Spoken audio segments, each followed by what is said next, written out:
Besok Presiden Prabowo Subianto berangkat ke luar negeri selama 16 hari, 2 pekan lebih.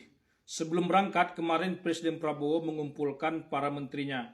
Pesannya yang paling menarik adalah silakan menghadap atau menghubungi dirinya secara langsung lewat telepon kalau ada hal-hal yang penting yang membutuhkan pendapat atau kejelasan dari dirinya.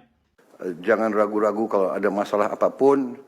Kalau saudara sudah menyampaikan ke Menko, tapi saudara masih ingin suatu kejelasan dari saya, jangan ragu-ragu untuk menghadap, menghubungi saya. Jangan juga ragu-ragu untuk telepon saya terbuka. Saudara-saudara boleh telepon langsung. Ya, kita tinggalkan sekarang hal-hal yang terlalu protokoler, terlalu feodal. Tidak ada. Kita ini adalah kolega, kita mengabdi sama-sama ke rakyat. Saya menduduki posisi mungkin bisa dianggap pemimpin daripada tim kita. Ya, memang saya mandataris, saya menerima mandat dari rakyat bersama saudara wakil presiden, tapi kita adalah sama dalam kewajiban tanggung jawab kepada rakyat. Jadi silakan gunakan teknologi, ya. Tetapi tentunya hal-hal yang rawan tidak perlu lewat telepon, ya kan? Ini zaman modern, ini banyak telinga yang ingin dengar, ya kan? Presiden Prabowo mengaku orang yang terbuka saja, karena pada dasarnya mereka sama-sama bekerja untuk rakyat.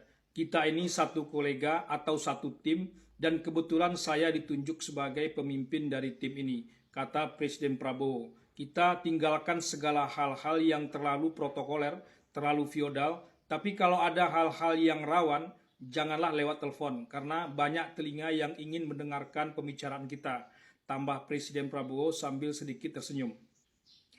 Ini juga tradisi baru yang ingin ditampilkan Presiden Prabowo setelah tradisi-tradisi lainnya seperti pembekalan di Magelang Lembah Tidar itu. Meskipun mengaku kelanjutan dari mantan Presiden Jokowi dan memang banyak katakanlah orang-orang Jokowi di dalam kabinetnya, tapi Presiden Prabowo tetap ingin menampilkan tradisinya sendiri yang secara tidak langsung sebetulnya mengoreksi gaya kepemimpinan yang lama yang terlalu protokoler dan terlalu feodal. Konon Presiden Jokowi juga sering melabrak aturan protokoler terutama yang terkait dengan bersentuhan dengan rakyat.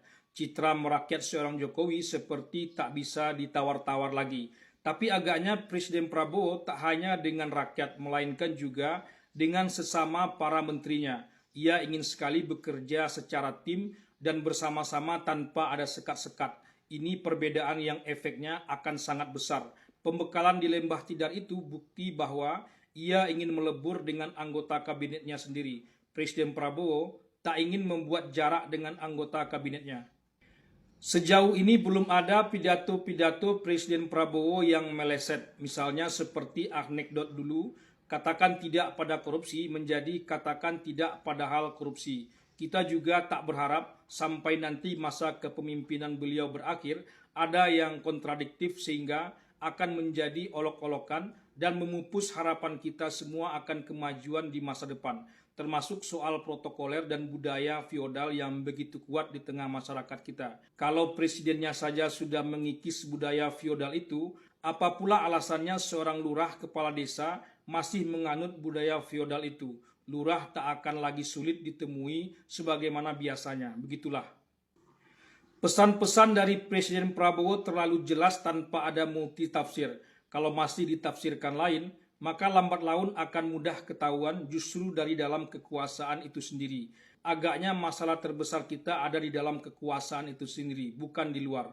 Masalah hukum misalnya, ada pada penegak hukum itu sendiri, mulai dari polisi, pengacara, jaksa, sampai ke hakim di tingkat pertama dan di tingkat kasasi. Begitu juga masalah judi online, narkoba, dan lain sebagainya. Tapi ini hanya di hilir saja. Di hulunya mesti juga diperbaiki sejak awal. Disitulah persoalan rekrutmen, pendidikan, makan bergizi gratis buat anak sekolah dan ibu hamil menjadi sangat relevan. Tanpa itu mustahil perbaikan yang menyeluruh bagi negara bangsa ini akan bisa dilakukan.